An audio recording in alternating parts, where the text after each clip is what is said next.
Hello and welcome to A Genteel Black Hole, the home of my bookish rambles.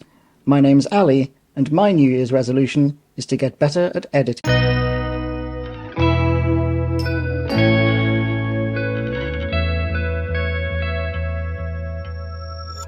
I've read some great books this year, and these are my three favourites. My triumphant triumvirate, if you will. I'm not counting rereads, otherwise the list would be heavily weighted towards Terry Pratchett, and there's also no repeat authors. So if I loved multiple books by the same writer, I have to pick one. Conveniently, the list ended up being one classic novel, one classic play, and one more recent work of non-fiction. So something for everyone, as long as, like me, you're a massive nerd. I already filmed this video once, like last week, but I made a stupid technical error and didn't record any audio. So, yeah, this is my second take of the entire video. Anyway, I'm sure you've got plenty more BookTube end-of-year lists to watch, so let's get a move on, shall we? Pratfalling into number 3, it's... Be Funny or Die, How Comedy Works and Why It Matters. I first became aware of Joel Morris through Rule of Three, a podcast he co-hosted with his writing partner Jason Hazley.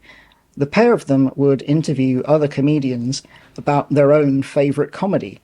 Sometimes the episodes would descend into a frenzy of quotes and giggles, coming soon from Sarah J. Maas.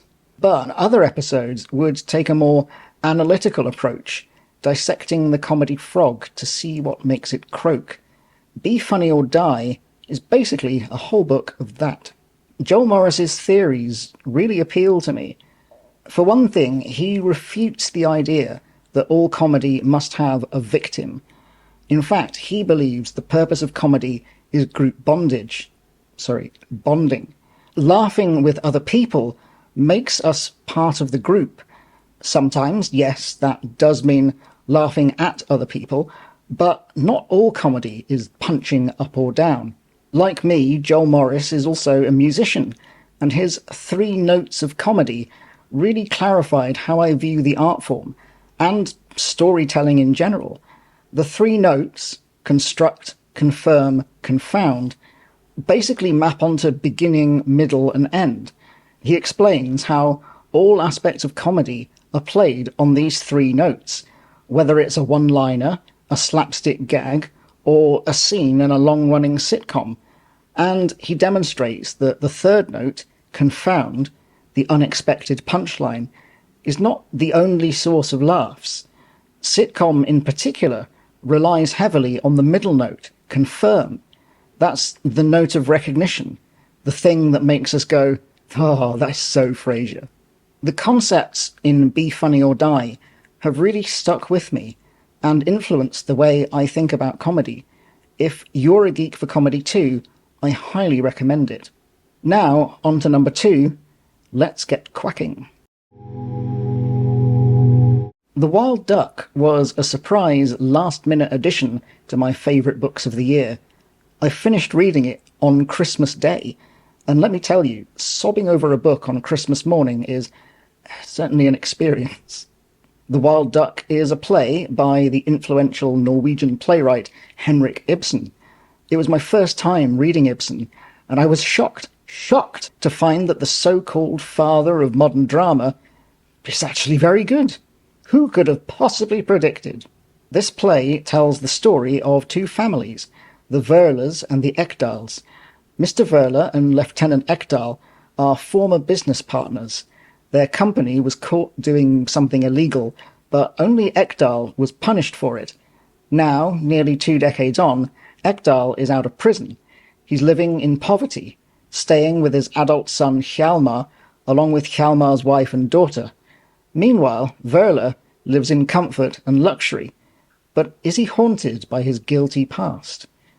Mr. Verler's son, the righteous and idealistic Gregers, starts to suspect that his father may also be the biological father of Hjalmar Ekdal's daughter, Hedvig. So, Gregers decides it is his duty to tell Hjalmar the truth. But is the truth always what's best for us? I've found this play utterly engaging from start to finish. It's a brilliant mix of dark, tragic drama with unexpected dashes of satirical and absurdist comedy. Old Ekdal reliving his glory days by hunting rabbits in a makeshift forest in the attic is such a bizarre, beguiling image. And the titular wild duck, which they keep as a pet, will be comfortable in the faux forest, as long as it never again sees the sky. It's a potent metaphor for the central theme. Is it better to shatter someone's illusions, or should you let sleeping ducks lie? It can be a matter of life and death. Very strong content warning for suicide. If that's not a subject you want to read about, then I'd strongly advise against reading this play. But I found it completely captivating and emotionally devastating. I never expected to like Ibsen this much, so I'm very excited to explore more of his work, especially since The Wild Duck isn't even a play I'd heard of till now. I still have plays like A Doll's House and Hedda Gabler to look forward to. It's nearly time for my best book of the year, but first, some honourable mentions. Passing by Nella Larsen is a gripping, tragic piece of literary fiction from the 1920s Harlem Renaissance, exploring themes of race, class, sexuality, jealousy, identity. It packs a lot into a small number of pages. Royal Assassin, on the other hand, is a lot in a large number of pages. It's a fantasy epic, the middle instalment of Robin Hobb's Farseer trilogy. I really got swept along by those first two books, which unfortunately made the final book, Assassin's Quest, all the more disappointing. Inspector Imanishi Investigates, by Seiichi Matsumoto, is an excellent murder mystery from 1960s Japan, with a thrilling plot and a lot of local colour. Steve Davis and Carvus Tarabi's medical-grade music is essential reading for Cardiacs fans. It's also the book that reignited my love of Henry Cow. I've ended up listening to them quite a lot this year. And Ellis Peters' Brother Cadfael Chronicles was the best series I started in 2024. I read the first 7 Cadfael books and enjoyed all of them more or less. Monk's Hood was a particular highlight for me, and I'm looking forward to reading more Cadfael in 2025. And now, drumroll please, my absolute favourite read of the year. A Room with a View was the best book I read in 2024, and it's not even close. This is a classic romance and novel of manners by E.M. Forster. I had previously read his posthumously published queer classic Morris, which I enjoyed well enough. I'd also really enjoyed the film adaptation of A Room with a View, but nothing had prepared me for how much I would love the book. It tells the story of Lucy Honeychurch, an inexperienced young woman from a well-off family. While on holiday in Italy, she has a series of chance encounters with George Emerson, a serious and passionate young man of lower social standing. But Lucy's chaperone, her spinster cousin Charlotte, disapproves and contrives to keep them apart. She ends up engaged to another man, the uptight and controlling Cecil. But when Lucy gets back to England, she has some unexpected new neighbours, the Emersons. She finds herself torn between a life of stuffy stability with Cecil or pursuing true love with George and risking everything. What will win in the end? The demands of society or the call of the heart? A Room with a View is one of those books where every line, every word is perfectly chosen.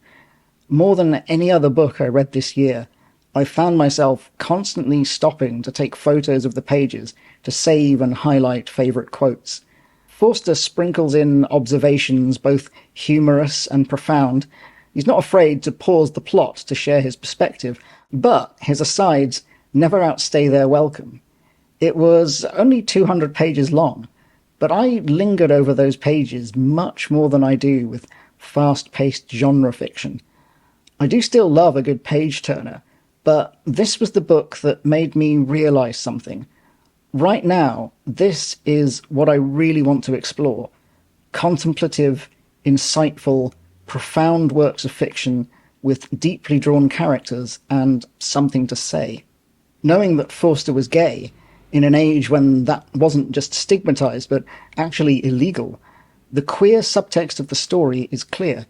Lucy must choose between a marriage of convenience or true love that puts her social standing at risk. In that sense, it reminds me of one of my favourite classic films, Brief Encounter, written by Noel Coward. But while Coward ends his story with the heartbreaking but pragmatic choice, Forster, decades earlier, sounds a more hopeful note that made my queer little heart sing. These stories aren't reliant on their queer subtext, but they are enriched by them, and A Room with a View was my richest reading experience of 2024. But what about you? Have you read any of these books? If not, have I enticed you to try them? And what were your favourite reads of the year? Why not let me know in the comments? I'm always happy to hear from you. Anyway, that's about it from me today. I hope you're having a lovely day, and I will see you when I see you.